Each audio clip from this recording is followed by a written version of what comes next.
Welcome back. Today is August 18th, 2026, and we have the great privilege of being joined by Colonel Douglas Macgregor, a decorated combat veteran, an author, and also a former advisor to the U.S. Secretary of Defense. So thank you for coming back on. Oh, thank you.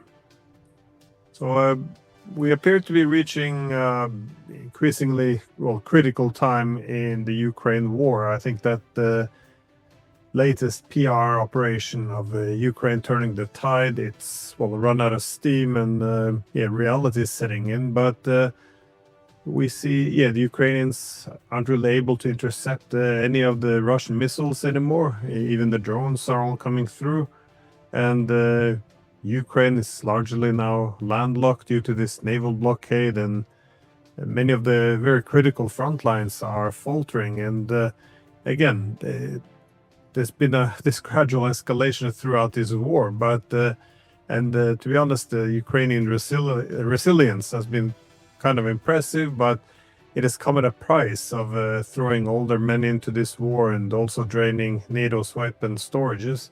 So where do you see this heading now? Well, if you're part of what I call the Netanyahu Zelensky / Trump triumvirate, because they're in a triangular relationship right now, whether they like it or not. I think there is a view that on one side in the West, the European leaders, the globalists that are running the show, want to believe that they're having a big impact on Russia. You had 800 drones that managed to penetrate air defenses and ultimately reach targets in Moscow, Volgograd, and another city and do some damage. It's not so lethal that it's putting Russia at risk of going under by any means, although you'd think so listening to the reports. But these 800 drones were a product of British technology provided to the Ukrainians. They had new engines in them. They could fly further, faster. They came in at about 20 feet above the treetops. And by the time Russian radars identified them, it was too late. They'd already flown past. And they reached most of their targets without much difficulty. This is more than just an irritant now for Mr. Putin and his government. There are a lot of Russians who are genuinely angered by the whole process. And of course, they've been angered for some time and want this war to end, but this, I think, has added fuel to the fire. It's also raised the questions in various people's minds, how much more do the Russians take of this nonsense before they finally strike back at the locations where these drones are manufactured in places like Germany or Britain or France or otherwise. Actually, I don't think anything's coming out of France that's very significant right now. So that's one dimension. There's another dimension right now that a lot of people aren't watching, and that is the developments certainly down in the southwest. The Russians are now on the outskirts of Zaporizhia. The bridge in Zaporizhia, the one that people pointed to for a long time as being very significant, structurally very sound, is being damaged. It's not being destroyed. But a lot of Russians for a long time have wondered why all the bridges had not been dropped. The argument was, well, we may want to use them on the way back, but that hasn't held up to closer scrutiny given how long everything has taken. But frankly, if there's one thing the Russians can do well, it's throw bridges over rivers. So if this thing turns out to be unusable, I don't think it makes much difference. But what it suggests is that the noose around Odessa has been tightened considerably. And that is, of course, a lifeline for Ukraine, which is already on life support as it is. That means it's dependent entirely on everything that comes to it through Lithuania or primarily Poland. And of course, Mr. Zelensky's relationships with Warsaw are pretty terrible. The Poles are fed up. They would like to export as many of the Ukrainians as they've got that they can. And at the same time, they're deeply offended by Zelensky's remarks and behavior. Not a good thing for the Ukrainians. I think the population of Ukraine is at least 50% of what it was at the beginning and falling. I'm told there are as many as 10 million so-called old age pensioners. That's not a good sign. And as you pointed out earlier, dragging them into uniform and shipping them east to sit in a trench is a waste of time. Russian forces on the ground are moving very consistently, and I think they'll soon be on the Dnieper River. Of course, I expected that to happen a lot earlier, as did most people. Now, there is an interesting development that's worth mentioning. I'm told by my sources that Gerasimov, that is Colonel General Gerasimov, Chief of the General Staff, will be at the end of his tenure by the middle of September as Chief of the Russian General Staff. A lot of people are wondering what that means. There aren't very many rumors with any substance circulating. But we need to understand that Gerasimov was a key figure in the Prigozhin drama and wanted Prigozhin dead as soon as possible. He subsequently had at least one major general, Russian major general, jailed for effectively challenging him and his conduct of the war. As far as I know, he's alive and still sitting in jail, much to the shame of President Putin, who I think should release the man. I can go back and find out what his name is. But Gerasimov, let's put it this way, is not a particularly popular figure. A lot of people in Russia blame him for the slow, ponderous conduct of the operation.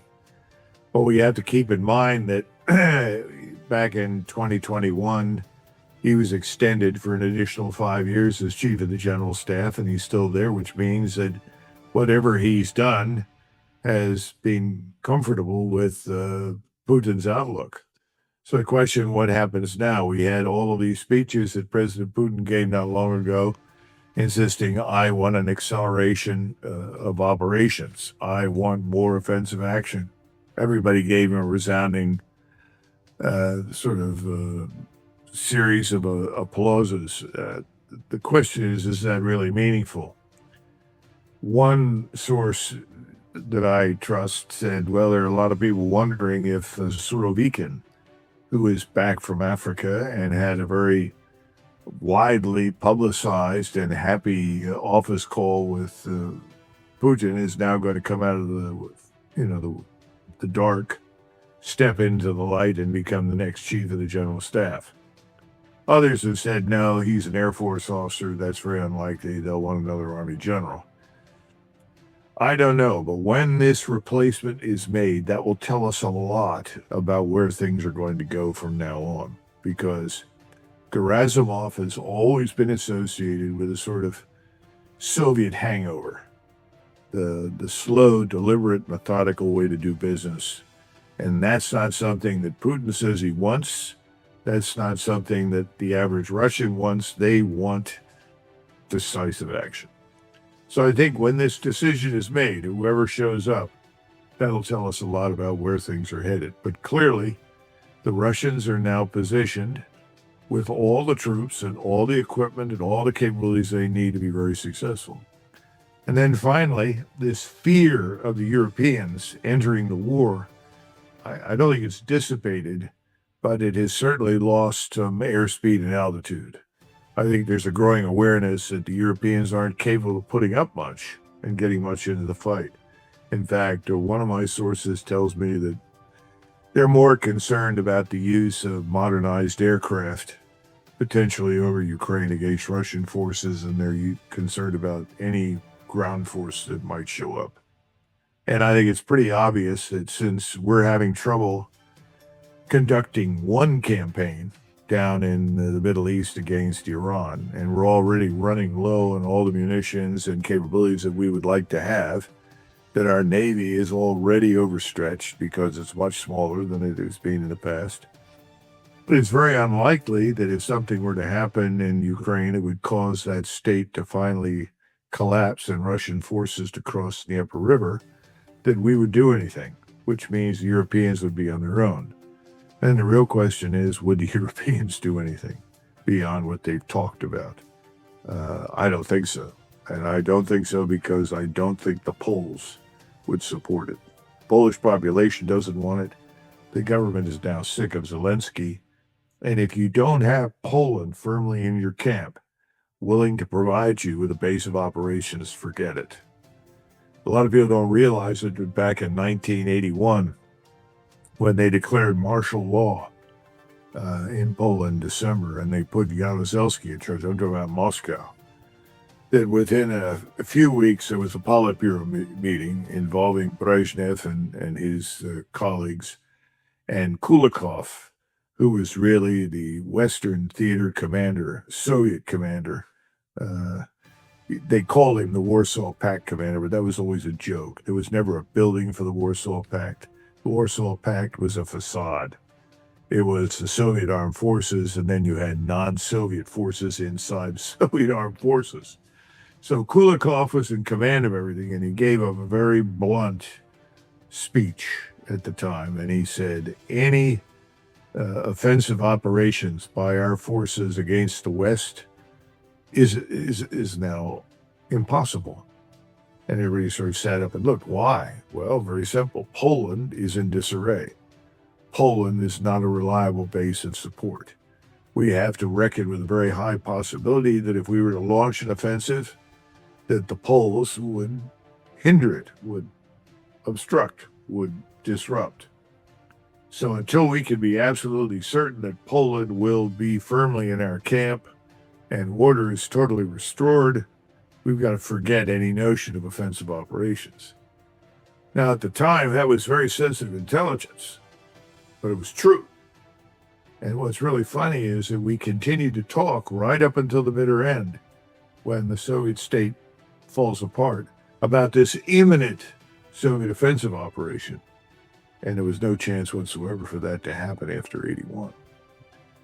So Poland is once again playing a very important role, and we should not ignore that. So whatever the German government or the British government or the French government or anybody else says, it's absurd. Forget it. Write it off. It's not going to happen. I think that's beginning to sink in at high levels for the Russians. So we'll have to see who shows up as the next chief of the general staff. And I would think September would be a very important month.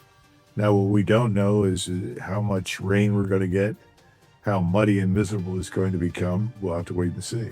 But as long as the ground is reasonably dry as it is at the moment, they could do a lot in September. Well, if the Russians, well, first of all, they would like to do some vengeance on the Europeans due to their growing involvement, direct involvement in this war.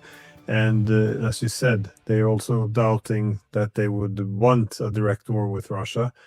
How do you see this impacting Russia's strategy on the fronts? Because, again, the Surovikin, which they call General Armageddon, obviously he's for a much more aggressive approach, but this also seems to be the growing consensus that the former slow grinding war of attrition should be changed. I'm not sure simply because the war is entering a different phase, but we do see now all these attacks on Ukrainian infrastructure, the bridges, ports, quite brutal attacks on Kyiv itself. We see threats of seizing European ships in response to, well, them seizing Russian ships.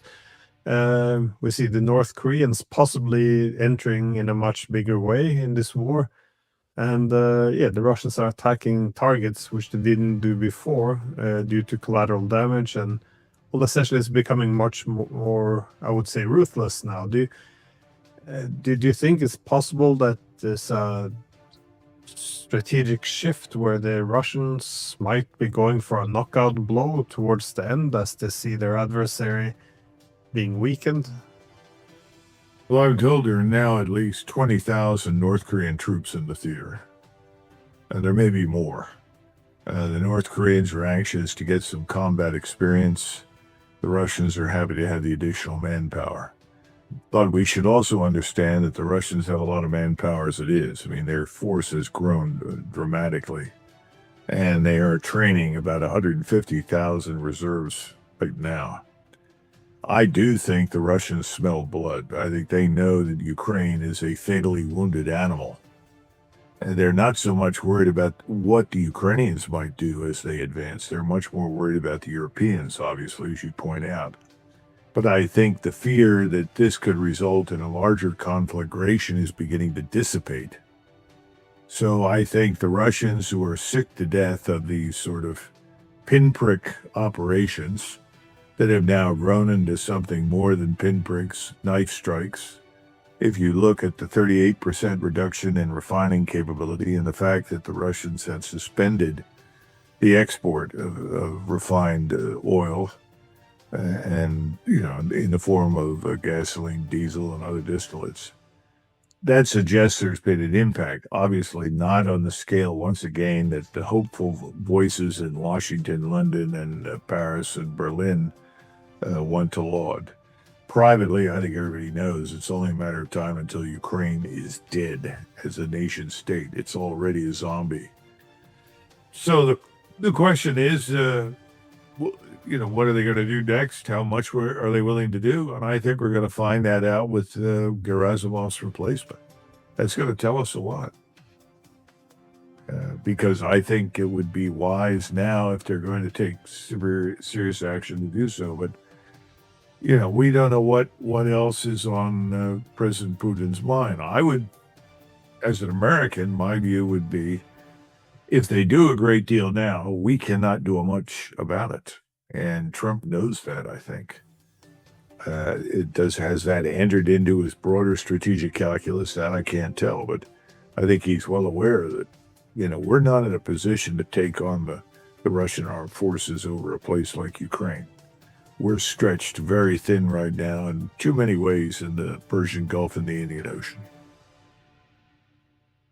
Well, even if the Russians think that NATO countries won't intervene when Ukraine finally begins to collapse, it nonetheless needs, it can't base its strategy on hope. It has to prepare for the possibility of war. Now, we've seen the shift in the nuclear doctrine and all, but do you see any other indications that the Russians are preparing for a possible war with NATO? Because, from what I hear, they're producing a lot of Oreshniks, but we're not seeing them on the front line.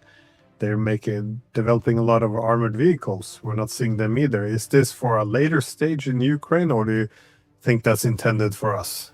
I don't think it's intended for us, per se. When you say us, you're talking about NATO, I guess. But it will be ready for NATO if NATO decides to intervene. They've always held forces, large forces, well-equipped forces, in reserve. I think that's more true now than in the past. I mean, why would you commit the bulk of your capability if you think there's any chance that someone from NATO could intervene? So they've always had their eyes on Moldova, on Poland, the Polish border, Lithuania, and so forth. My point is that I think increasingly they're aware that there's not a great deal that can be done. The Poles are not going to enter this. The Poles, in my judgment, have perhaps the best army in NATO. They're well-trained, well-disciplined, much better than the Western forces. And I think the Poles would fight very effectively. And the president of Poland, Nawrocki, has said, that's not going to happen on my watch. No more Polish soldiers will go into Ukraine. They've got at least 8,000 to 10,000 dead Polish soldiers lying in cemeteries in Poland right now. So I think it's made it very clear that's not going to happen. And again, if you don't have Poland with you, forget it. I mean, it's like saying, well, we're going to invade at this place called Normandy, but Britain's not available. I mean, it's literally that important. So if we understand that, if the Poles are not on board, it's not going to happen. Now, are you going to try and do it from the Baltic littoral? Well, going into the Baltic is sort of like going into your swimming pool in the backyard. Anything you put in there could easily be detected and sunk. So I don't see that happening. I don't think the Russians see that happening. And as they become more and more convinced of this, the probability of a much more decisive operation becomes inevitable. There are also on the outskirts that have gone in and out in small numbers of Kharkov. But Kharkov is one of these places that can wait. Odessa is far more important. Now, the good news for them is that they've taken it out of the picture from a logistical sustainment standpoint. That's good. But they still want it. It's a Russian-speaking city. And that would probably destroy any hope that remains in the West of any success that Ukraine might try to achieve. Again, but you've got to move forward, your air and missile defenses. You've got to build up your capacity logistically so that you can sustain over distance. There are a lot of things that have to be done. I think a lot of that is underway. But if you look at us, for instance, we didn't invest any time at all in thinking through carefully in the Middle East, in the Persian Gulf, the kinds of obstacles that we would confront logistically as well as operationally. As a result, this whole thing is an embarrassment. I mean, I don't know how else to put it. The war has become a huge embarrassment for us, which is one of the reasons that Donald Trump runs around making so many outrageous statements as a compensation for what is obviously clear and unambiguous strategic setback or defeat. Well, in the Middle East, though, Trump tends to use, it seems, these negotiations as a tactic for buying time. And I'm assuming the same approach will be used against Russia. That is, the Europeans now, according to New York Times, they are noticing that things are not going well.